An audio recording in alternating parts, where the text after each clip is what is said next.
सात रानियों के बेटे के रास्ते में देर हो जाने के कारण उसकी होने वाली पत्नी राजकुमारी ने उससे पूछा कि देरी का कारण क्या है।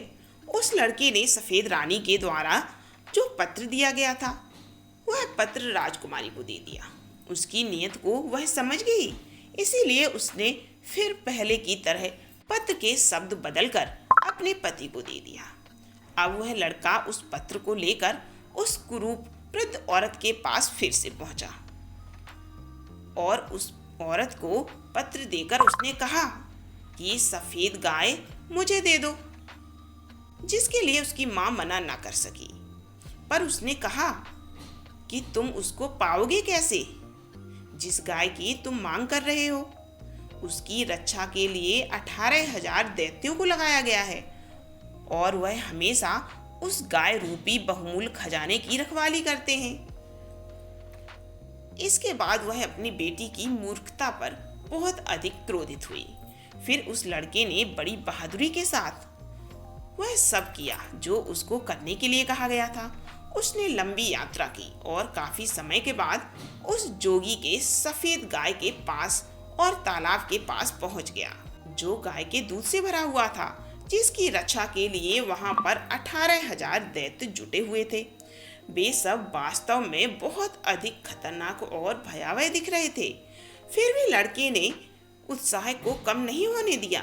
वह अपनी संगीत की धुनियों को बजाता हुआ आगे बढ़ता गया, ना बाएं देखा ना दाएं देखा और सीधा ही चलता रहा। इसके बाद वह सीधा जोगी की गाय के पास पहुंच गया। सफेद लंबी गाय जो बहुत सुंदर और अलौकिक थी, उसने वहां देखा कि जो स्वयं वहां पर तैनात सभी दैत्यों के राजा थे, जो उस गाय के पास बैठकर दिन रात उसको दुहा करता था, उस गाय के थन से झरते हुए सीधे सफेद तालाब में जाता था, जो पूरा दूध से लबालब भरा हुआ था। जोगी ने उस लड़के को वहां देखकर कर्कश आवाज में कहा, पर तुम्हें यहाँ पर क्या चाहिए? लड़के ने कहा, वही कहा जो उस वृद्ध औरत ने उसे समझाया था। उस लड़के ने कहा कि मुझे तुम्हारी चमड़ी चाहिए राजा इंद्र के नगाड़े को बनाने के लिए। उन्होंने कहा है कि तुम्हारी चमड़ी उनके नगाड़े के लिए अति उत्तम होगी। इसको सुनते ही जोगी ने कांपना शुरू कर दिया, क्योंकि किसी जीन जोगी में यह सामर्थ्य नहीं है कि वह राजा इंद्र के आदेश को नकार सके। वह लड़के के पैरों में गिरकर रोने लगा और कहा, जो तुम किसी तरह से मुझे छोड़ दोगे तो इसके बदले में मैं तुमको कुछ भी दे सकता हूँ, यहाँ तक कि अपनी सफेद गाय को भी। इस पर सात रानियों का बेटा थोड़ा हिचकिचाने का उसने बहाना किया और अंत में तैयार हो गया। चलो कोई बात नहीं, यह मेरे लिए कोई मुश्किल कार्य नहीं है। जोगी की चमड़ी की तरह कहीं से भी मैं सफेद चमड़ी को तलाशना शुरू कर दूंगा और मैं तलाश कर उसको तुम्हारी चमड़ी के नाम पर राजा इंद्र के पास पहुंचा दूंगा। इस तरह से उसने उस सफेद गाय को हाँक कर अपने साथ लेकर वहां से चल दिया और वह सारे खड़े होकर मुंह देखते रहे, क्योंकि उन सबको राजा इंद्र के क्रोध का भय था। उस गाय को लाकर उसने अपने घर पर बांध दिया, जिससे उसकी सातों माँओं को बहुत आनंद हुआ।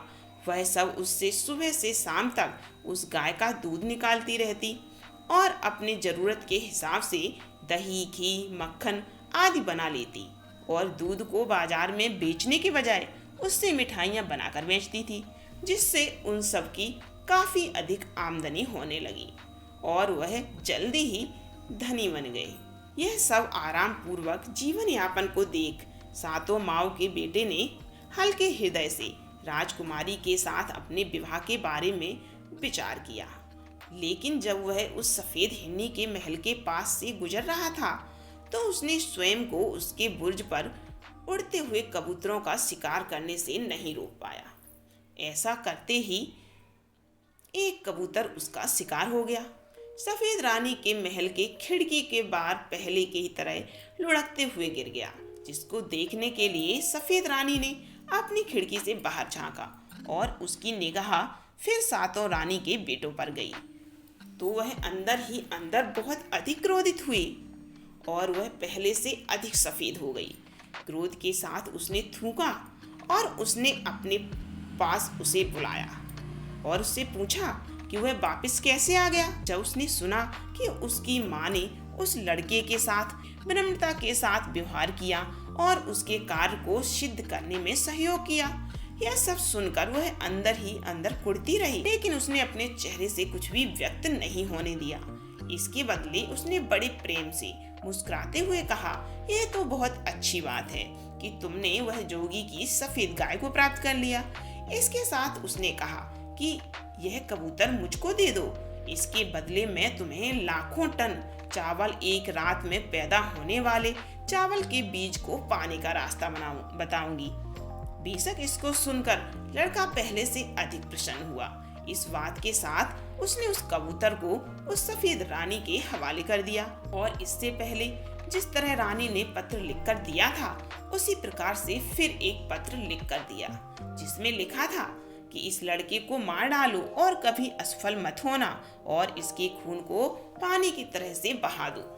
लेकिन जब उस पत्र को उसकी राजकुमारी उसकी पत्नी ने देखा तो वह कुरूप का मकसद समझ गई और उसने एक बार फिर पत्र के अंदर के शब्दों को बदलकर रानी के बेटों को दे दिया और उसमें लिख दिया कि तुमके अंदर वही खून है जो तुम्हारे अंदर है, इसे अपना खून ही समझना। अब लड़का उस सकरी घाटियों में जाकर एक बार फिर उस बदसूरत झोपड़े में गया जहां वह कुरूप सफेद हिरनी की माँ रहती थी।